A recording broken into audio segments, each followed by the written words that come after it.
में बात होगी।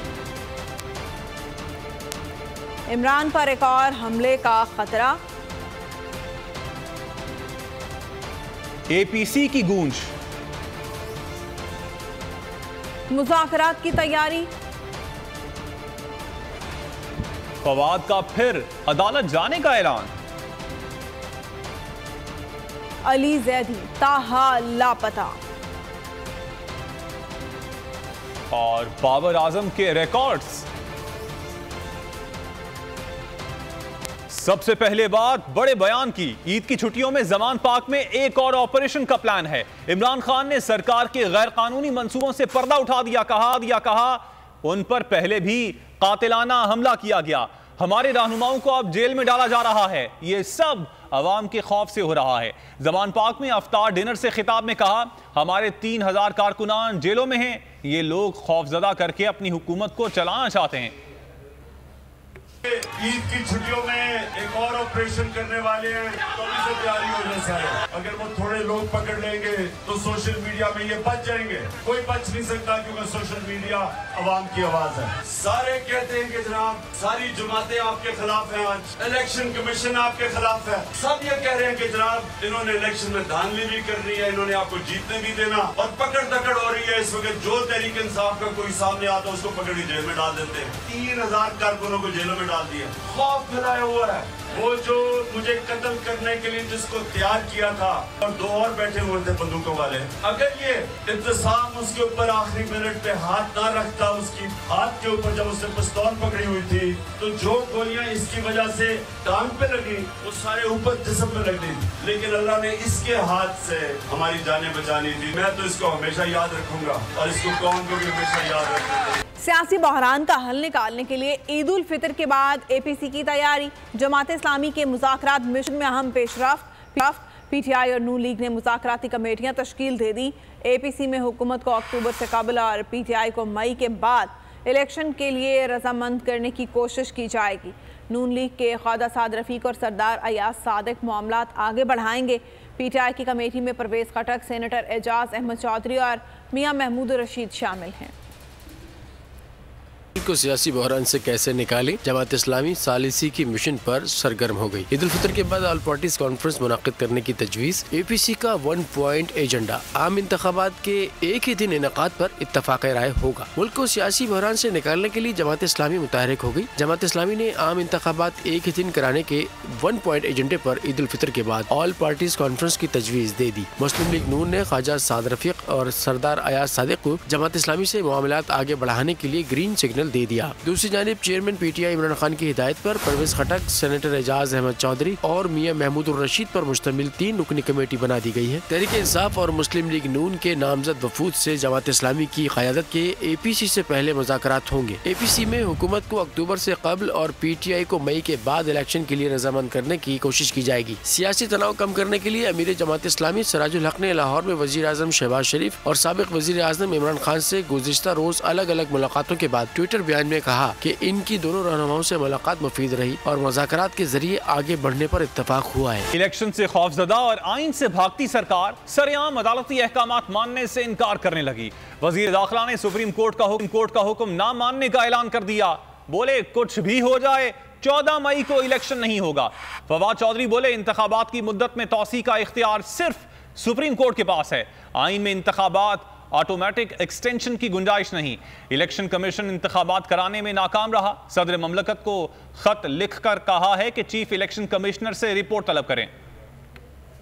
इलेक्शन जो है 14 मई को तो इंशाल्लाह ताला नहीं होंगे। ये जितना मर्जी जोर लगा लें 14 मई को इलेक्शन नहीं होंगे। सिर्फ सुप्रीम कोर्ट के पास ये इख्तियार है कि वो इलेक्शन को एक्सटेंड कर सके। ऑटोमेटिक एक्सटेंशन इलेक्शनों की काइन में नहीं है। इलेक्शन इंशाल्लाह इकट्ठे होंगे, केयर टेकर सेटअप के तहत होंगे, इसी साल होंगे। 22 अप्रैल को जो पंजाब की केयर टेकर गवर्नमेंट है उसकी मुद्दत खत्म हो जाएगी। खैबर पख्तूनख्वा की हुकूमत उसके 1 हफ्ते बाद खत्म हो जाएगी। सुप्रीम कोर्ट ऑफ पाकिस्तान इन लोगों को घर भेजे और एक एडमिनिस्ट्रेटर्स मुकर्रर किए जाएं जो 22 के बाद पंजाब और खैबर पख्तूनख्वा के मामलात को संभालें। सियासतदान अपने फैसले खुद करें, यही बाइज्जत और बावकार रास्ता है। चाहते हैं एक साथ इंतखाबात की तारीख पर इत्तफाक किया जाए, होगा वही जो सबको काबिल कबूल होगा।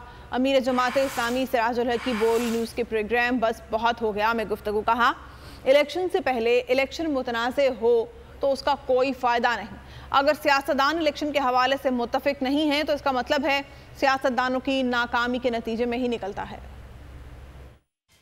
देखिए, जो भी पार्टी होगी ना जी, उसका तो पहला काम यही है कि वो इलेक्शन पर यकीन रखे।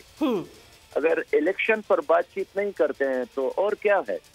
तो अगर इलेक्शन से पहले इलेक्शन मुतनाज़ा हो जी, तो उस इलेक्शन का मतलब यह है कि एक्सरसाइज फॉर नथिंग, यानी कि ऐसा काम जिसका कोई फायदा नहीं है।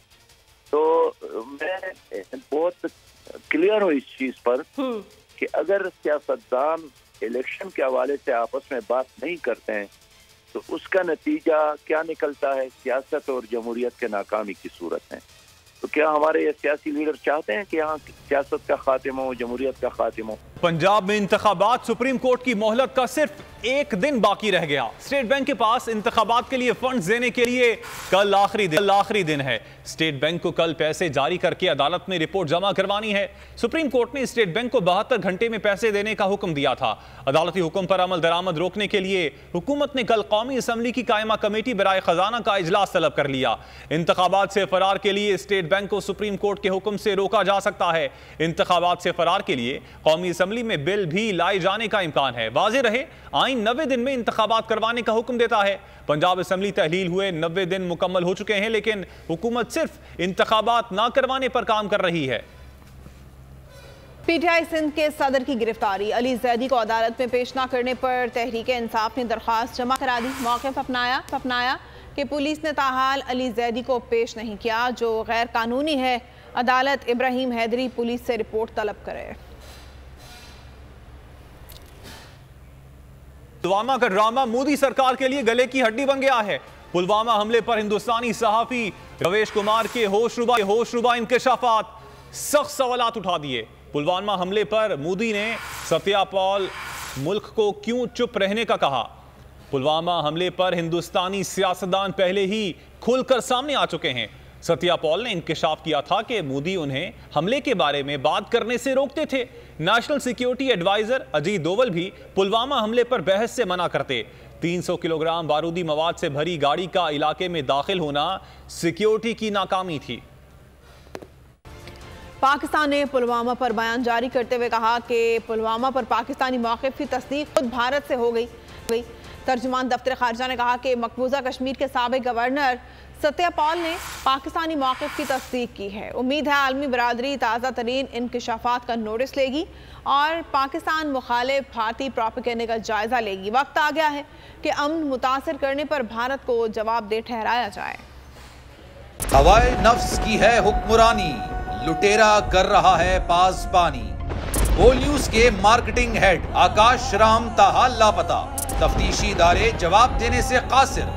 अहले खाना परेशान, बेटे की जुदाई में माँ गम से निढाल। जो बच्चो हिंदू पर आए थे जो को पाकिस्तानी, मुझे मेहरबानी करे पंजो आकाश वापस कयो।